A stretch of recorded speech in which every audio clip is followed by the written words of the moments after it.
welcome in. You Mr. talking about Liles. me? Tough guy. Yeah. We're talking about the old guy. The old guy in camp.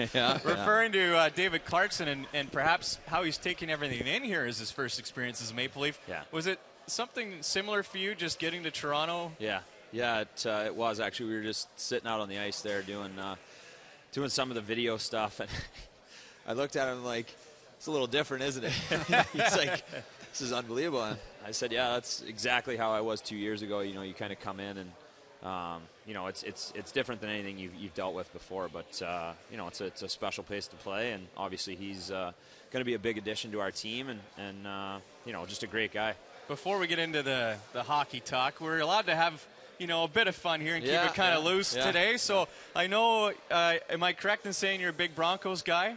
There was reports where you were spotted at the game there the other day. I was spotted at the game. I was in Denver, actually up in Vail, and came back down to Denver and was able to catch the first Broncos game of the year. I'm a big Peyton Manning guy, so I was a big Colts fan, and when he went to the Broncos, jumped on the wagon. I jumped on the wagon. I'm still a Colts fan. I mean, I grew up in Indiana, but you know, in the off season, I make my home in Denver, and so I've warmed up to the Broncos. I'll say that. I mean, I like their quarterback a lot, and I think they've got a really good team, and it's exciting to see, you know, what they've done over the past few years. Now, John, coming into this season, obviously a lot of new faces. You know, some different mixtures of players. Yeah. It's got to be a pretty good feeling in that locker room. You know, guys skating together here over the last couple of weeks coming in. You know, how's the atmosphere? And obviously everyone's pretty champing at the bit to get going, aren't they? Yeah. You know, I think everybody's really excited to get going. You know, I thought you know, the moves we made during the summer, some really nice acquisitions, and have added a lot to the room. You know, I think everybody's really looking forward to getting things going, getting camp going tomorrow. You know, getting today out of the way and just getting on the ice. That's the biggest thing. I think we've got a lot to be excited about in this room, and you know, just looking forward to it. Yeah. Now, John, what about for yourself personally? I mean, we go back to in time with you know, Ronnie Wilson, a different you know, type of system. You end up getting hurt and missing some time with a concussion, and then the coaching change with Randy, the shortened season last year. You know, I think that, John, you'd like to certainly get back to where you once were on this team and solidify a position. So what's your attitude coming into camp, and as far as you know, just your mindset in entering and getting a fresh start this season? Well, and I think you know, you kind of hit the nail on the head. It's a fresh start. You know, I mean, you play in this league long enough, you're going to have up years and down years. And you know, unfortunately for myself, it was a tough year last year. But you know what?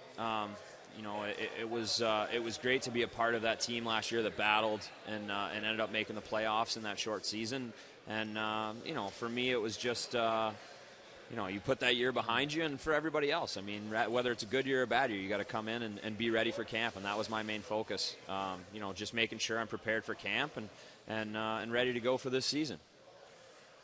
On that note, I believe I know the group of guys you skate with in Colorado, but who keeps you competitive during the off season, if you can share with us? Well, Bosey's there. He lives a few blocks from me there in Denver in the summer, so we skate at DU a bit. There's quite a few Avalanche guys. There's guys from around the league that make their off season home, and then we were at myself and Jake Gardner up in Vail for a week skating with a group of guys up there, a little high altitude training last week, which was interesting. It was a lot of good players up there, McKinnon and Duchesne and Crosby and Tavares and Luongo, and we had a good group of guys up there, a lot of good skates. So it was good preparation to come into camp too. Now, being we joked about it a little bit before, but you know, you're the elder statesman of this hockey club. When you go back, you know, you look at a guy like Morgan Riley. Yeah. You know, he's 19. You know, you're in your 30s now, and you look back on your career. Who sort of eased the path for you to transition from, you know, coming out of college hockey to a pro player when you were with the Colorado Avalanche? You know what? I was pretty fortunate to come into a nice team full of a lot of veterans. You know, my roommate on the road was Joe Sakic, which is can't really beat that. My D partner for my first couple of years was Rob Blake. So I just picked Blakey's brain as much as I could on everything. That was one of the things my dad told me, was just make sure you're kind of absorbing as much as you can. I'm not quite the caliber of Rob Blake, but we got a good group of guys in this room, a good group of defensemen that I think Morgan's done a good job of talking to, and that's the biggest thing. Is when you're a young player, just try and absorb everything. Try and soak it all in, take little bits from everybody. And that was what I did my first few years, and tried to learn as much as I could.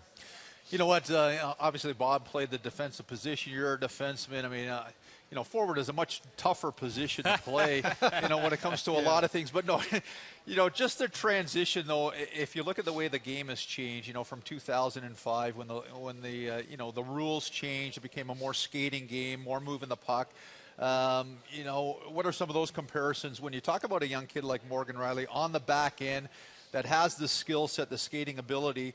Is it any different in learning the defensive aspect of the game for a young kid like that playing that particular position? Well, I mean, obviously he does. He has that ability, that skating ability, and that's his greatest asset. And ultimately, that's what you want to fall back on.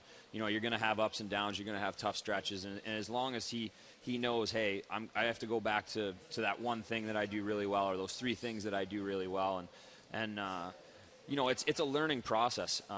You don't come into the league and I'm just going to say, you usually don't come into the league and dominate, right away. But it's something that you pick up little things here and there, and as you mature and as you get older, I think you become better in your own end. I think his offensive ability and his skating ability will allow him to make the NHL, but how he plays in his own end will determine how long he plays in the NHL, and that's. My first year, that was exactly what they told me, and it's not not much different for him. He's bigger than me. I think he's probably a little bit stronger than me, but I think he's got a bright future, and it's something that he'll learn and he'll pick up as the years go by. Are those new threads? New crest there on the side? Yeah, the number you mean? Yeah, that is. That's when I came into the league. I was 26, and I asked for 26 when I first came here, and it was taken. And so I with the lockout last year, I didn't ask, but then this year, I said, it's okay if I switch back to 26. So yeah, nice. Yeah, there you go. Yeah. You're helping us with breaking news from training camp. There you go. So that's going to be the biggest news of today, I think. I think you're right. Kadri signing is not, I mean, Liles changing to 26 is the big news today. Now you're teeing up our next segment, too. We're going to have to keep you on as a panelist here. John-Michael Liles, thanks for stopping by.